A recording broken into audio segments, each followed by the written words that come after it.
Good morning everyone.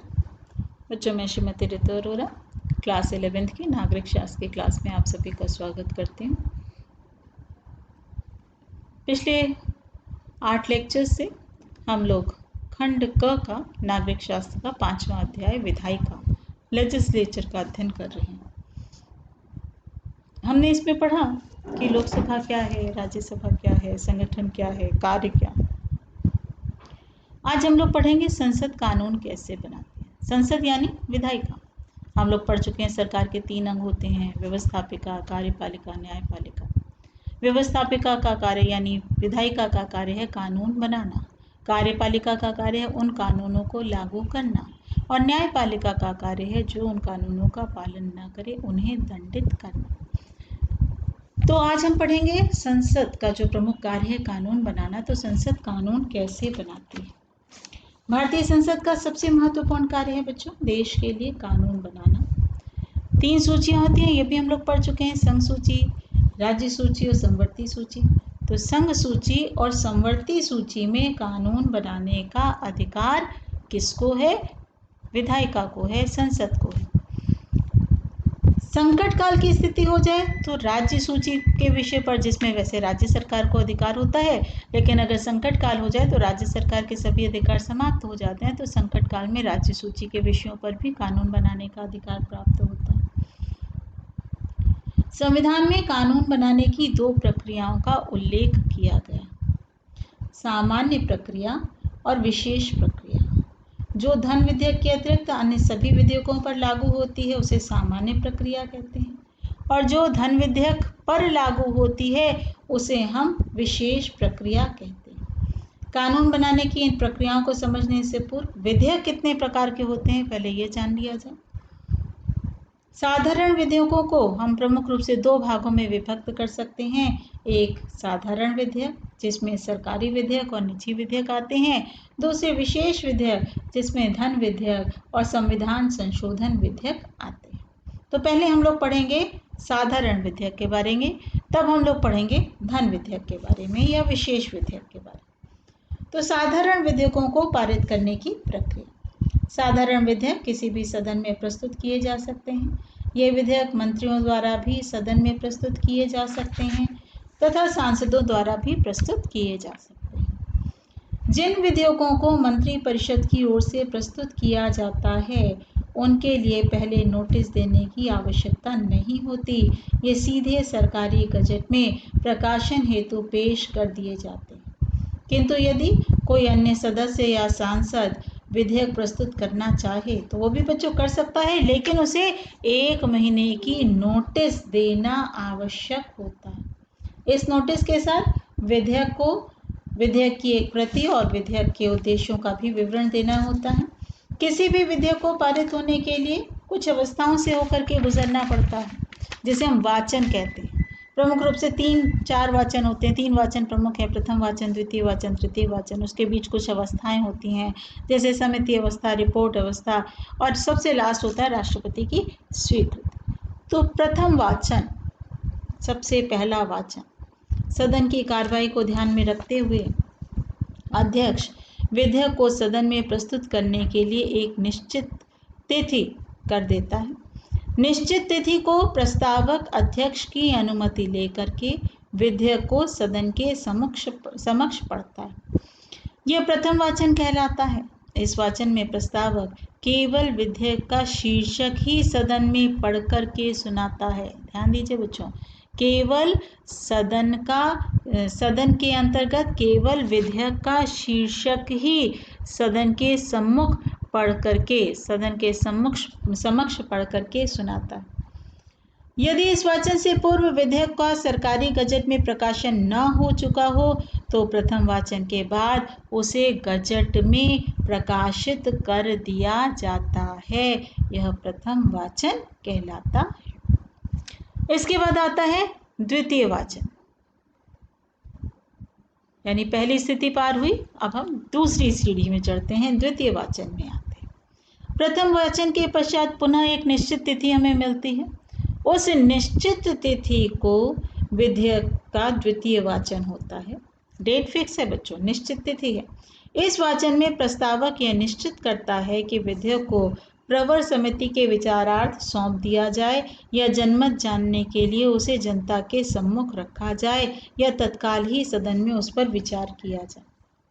यदि विधेयक समिति के पास भेजा जाता है तो उसकी रिपोर्ट सदन के सामने चर्चा के लिए रखी जाती है, अन्यथा सदन उसकी प्रत्येक धारा के बारे में वाद विवाद करता है। केवल आवश्यक विधेयकों पर ही सदन में तुरंत विचार किया जाता है, अन्य पर नहीं। अधिकांश विधेयक प्रवर समिति को सौंप दिए जाते हैं। तत्पश्चात समिति अवस्था आती है। तीसरा जो पॉइंट है वो है समिति अवस्था। यदि सदन विधेयक को प्रवर समिति को, एक समिति है उस समिति को सौंप देता है तो प्रवर समिति विधेयक पर विचार करती है। इसलिए इसे क्या कहते हैं बच्चों? समिति अवस्था। कहाँ जाती है? प्रवर समिति में जाती है और प्रवर समिति विधेयक पर विचार करती है। इस समिति के सदस्यों का चुनाव सदन द्वारा ही किया जाता है। इस समिति में विधेयक का प्रस्तावक तथा अन्य सदस्य होते हैं।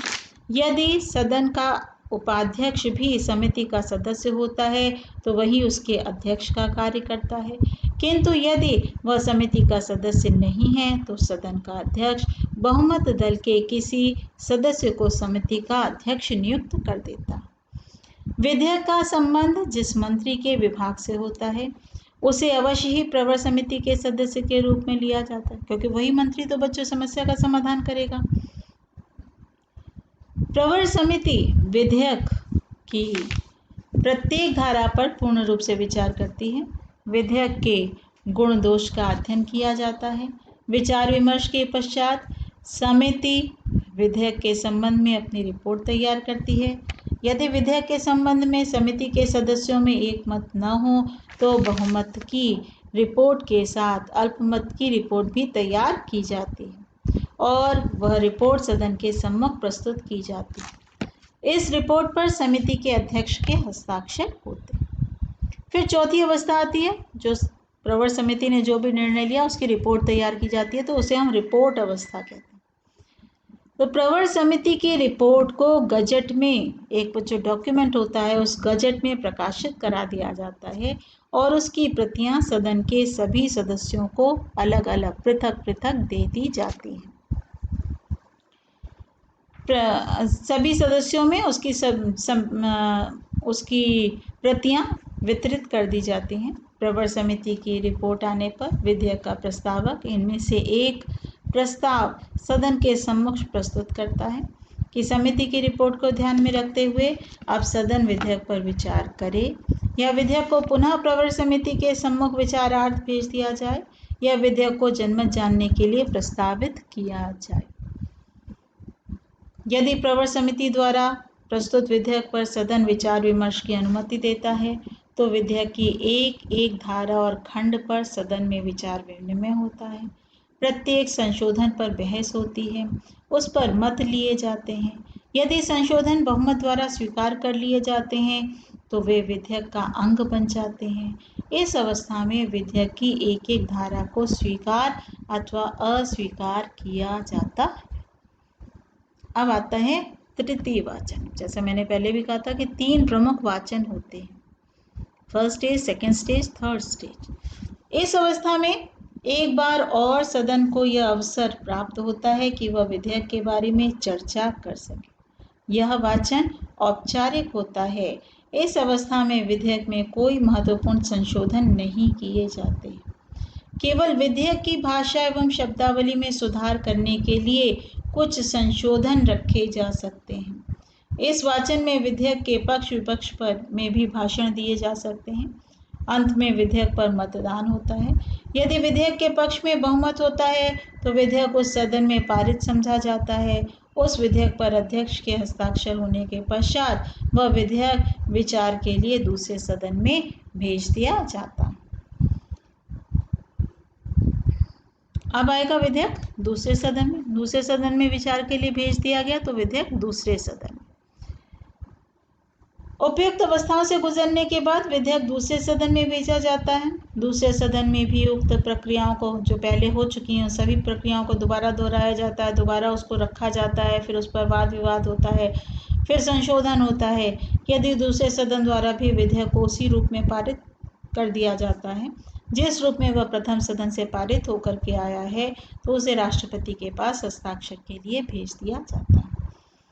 यदि दूसरा सदन विधेयक को उसी रूप में स्वीकार नहीं करता अथवा विधेयक के संबंध में दोनों सदनों में मतभेद हो, तो राष्ट्रपति निश्चित तिथि को दोनों सदनों का संयुक्त अधिवेशन बुलाता है। यानी उसमें पहला सदन भी बैठेगा और दूसरा सदन भी बैठेगा। लोकसभा और राज्यसभा 2 सदन है, दोनों सदन बैठेंगे। संयुक्त अधिवेशन मतलब दोनों की एक साथ मीटिंग बुलाता है, जिसकी अध्यक्षता लोकसभा का अध्यक्ष करता है। इस अधिवेशन में बहुमत से निर्णय लिया जाता है। और लास्ट क्या होता है? राष्ट्रपति की स्वीकृति। दोनों सदनों के द्वारा पारित विधेयक राष्ट्रपति की स्वीकृति के लिए भेजा जाता है। राष्ट्रपति की स्वीकृति मिल जाने पर विधेयक कानून का रूप धारण कर लेता है और उसे सरकारी गजट में प्रकाशित कर दिया जाता है।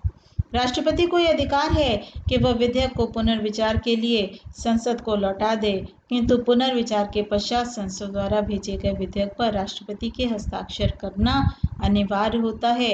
इन अवस्थाओं से गुजरकर ही कोई विधेयक कानून अथवा अधिनियम बनता। ये तो हो गया बच्चों साधारण विधेयक को कानून बनाने की प्रक्रिया। ये साधारण विधेयक था। मैंने पहले भी बताया कि 2 प्रकार के विधेयक होते हैं, एक साधारण विधेयक और दूसरा होता है धन विधेयक या विशेष विधेयक। विशेष विधेयक के अंतर्गत धन विधेयक और संविधान संशोधन विधेयक जो हैं वो विशेष विधेयक के अंतर्गत आते हैं। अब पढ़ते हैं हम लोग कि धन विधेयक किसे कहते हैं, धन विधेयक से क्या तात्पर्य है। संविधान के अनुच्छेद 110 में धन विधेयक को परिभाषित किया गया। इसके अधीन उपबंधों के अनुसार ऐसे विधेयक जो निम्नांकित विषयों से संबंधित हों उसे धन विधेयक कहते हैं। कौन कौन से विषय हैं जो धन विधेयक के अंतर्गत आते हैं? पहला, किसी कर को आरोपित करना, मतलब कर लगाना। आरोपित करना मतलब होता है लगाना, किसी भी व्यक्ति पर लगाना, किसी फर्म पर लगाना, किसी फैक्ट्री पर लगाना, किसी कर को लगाना। कर को कम करना या उसका उन्मूलन करना या परिवर्तन करना अथवा विनियमन यानी रेगुलराइजेशन करना, ये धन विधेयक के अंतर्गत आते हैं। दूसरा, भारत सरकार द्वारा धन उधार लेना, प्रत्याभूति देना, गारंटी देना, वित्तीय उत्तरदायित्व लेने के संबंध में कानून बनाना, ये भी धन विधेयक के अंतर्गत आता है। तीसरा, भारत की संचित निधि या आकस्मिक निधि की रक्षा करना अथवा ऐसे किसी निधि में से भुगतान करना अथवा धन निकालना, वो भी धन विधेयक के अंतर्गत आएगा। चौथा, भारत की संचित निधि में से धन का विनियोजन करना, एप्रोप्रिएशन करना। नेक्स्ट, किसी भी व्यय को भारत की संचित निधि के ऊपर घोषित करना या इस प्रकार के किसी खर्च में वृद्धि करना। भारत की व्यय को भारत की संचित निधि के ऊपर घोषित करना या इस प्रकार के किसी खर्च में वृद्धि करना भारत की संचित निधि के कारण अथवा भारतीय सार्वजनिक लेख अथवा इसकी अभिरक्षा अथवा संघ या किसी राज्य के लेखा की लेखा परीक्षा के कारण धन की प्राप्ति करना। कोई भी विधेयक धन विधेयक है या नहीं, इसका निर्णय कौन करता है बच्चों? इसका निर्णय लोकसभा का अध्यक्ष करता है। तो धन विधेयक समझ में आ गया। धन विधेयक क्या है? जिसमें धन संबंधी कोई भी मामला हो उसे धन विधेयक के अंतर्गत रखा गया। अभी हम लोगों ने पढ़ा था साधारण विधेयक पारित होने की प्रक्रिया। ठीक उसी प्रकार है बच्चों धन विधेयक के पारित होने की प्रक्रिया, जो हम लोग नेक्स्ट टर्न पे पढ़ेंगे। नेक्स्ट टर्न पे आपका चैप्टर पूरा हो जाएगा। लास्ट एक बस टर्न कर रह गया है, बाकी आपका ये चैप्टर नेक्स्ट टर्न पे पूरा हो जाएगा। आज जितना पढ़ाया इससे संबंधित महत्वपूर्ण प्रश्न। पहला, धन विधेयक को परिभाषित कीजिए। धन विधेयक कितने प्रकार के होते हैं? विधेयक कितने प्रकार के होते हैं? तीसरा, भारतीय संसद का महत्वपूर्ण कार्य क्या है? चौथा, साधारण विधेयकों के पारित करने की प्रक्रिया बताइए। आज के लिए इतना ही बच्चों। साथ साथ काम करते जाइए, साथ साथ याद करते जाइए, तो बच्चों आपके लिए आसानी होगी। Thank you.